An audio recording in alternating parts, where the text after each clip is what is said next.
Shalom, shalom. Welcome once again to the Uzi Alewi channel. My name is Uzi Alewi. I'm one of the teachers at Congregation Beit Chokmah Ubina, located at 382 Hamilton Avenue, Brooklyn, New York.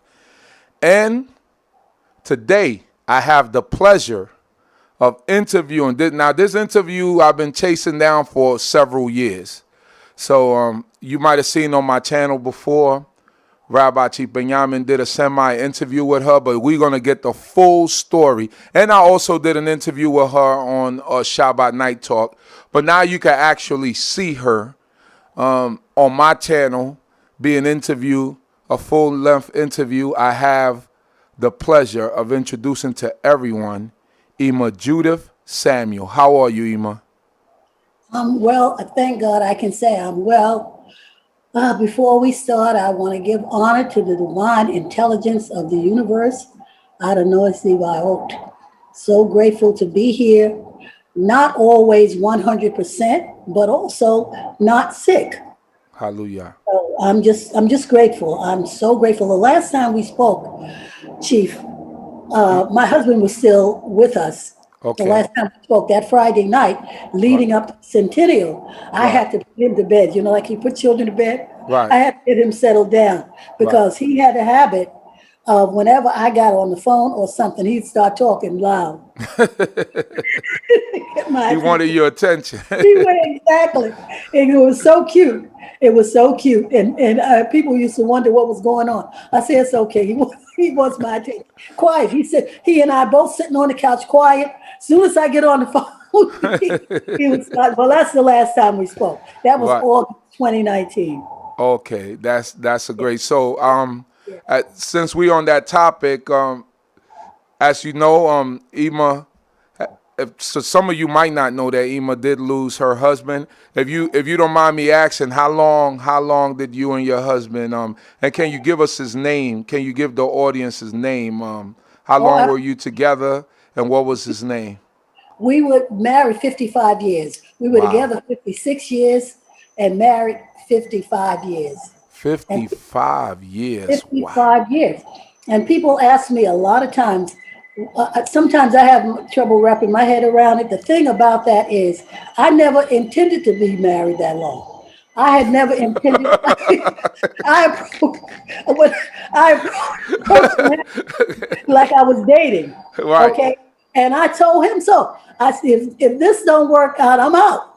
You know, I didn't even, he laughed at me at the time. He kind of laughed because he was a little more mature than I was. Right. And he really didn't take me seriously, but I was very serious. So I think I took it one day at a time, but most importantly,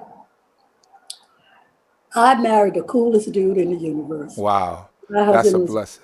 Oh yes. He was a great person and he was so laid back, but he didn't take anything off of anybody. People wouldn't have suspected that, especially me. He was constantly putting me in my place. And, and I mean, no big deal. He would say it and he'd be done with it. So, he was just really, and not only that, he knew what it, see, when he asked me to marry him, which I didn't realize, I was only 22 when I got married to him. Right. And certain things I learned over the years, but his father had taught him how to be a man and a husband. I learned over the years when I got to know him more and got to know the family. So when he asked me to marry him, he knew what he was doing. Unlike me. I cannot say that. You know, as I said, I approached it like dating. Right. Husband knew what he meant when he asked me to marry. He was very serious about it. So I give him a lot of credit of us having stayed together that long. Right. And he never caused the fuss in the household. It was always me. I have to be perfectly honest. It was always me. But he knew he was so well adjusted until he knew when to ignore me. And I remember one time I was just going off about things. And then he was in the back in the bedroom. And then I said some terrible things. So after I calmed down, I went in to apologize to him for what I had said. And he said to me, well, what did you say? Because he had He had tuned me out. That's the kind of person he was. Right. He knew when I was out of control. Right. And he had tuned me out. And listen, we both couldn't do anything but laugh. He said, well, what did you say?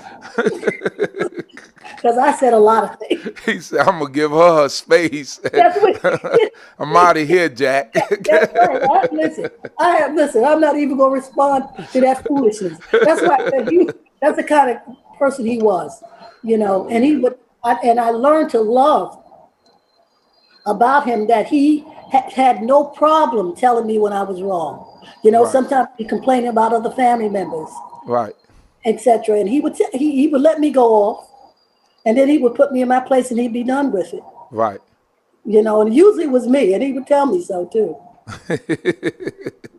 I learned to love all those things about him. Hallelujah. So what was his name for the listening audience, for those that might not know? Okay, his name was Alva, A-L-V-A Thomas. We never could stand that name. I'm going to tell you why his mother gave him that name. His mother was thinking, Thomas Edison, the inventor. Right. His name was Thomas Alva Edison. Right. Their last name was Thomas. She told me the story. So that's why she gave him that name after Thomas Alva, all names she could have given him.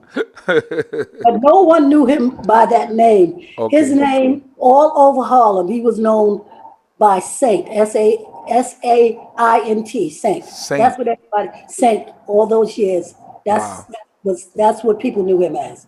But his name was Alva Thomas. Wow, because he was from St. Nicholas Avenue, or Actually, his people are from St. Thomas in the Virgin Islands. Okay.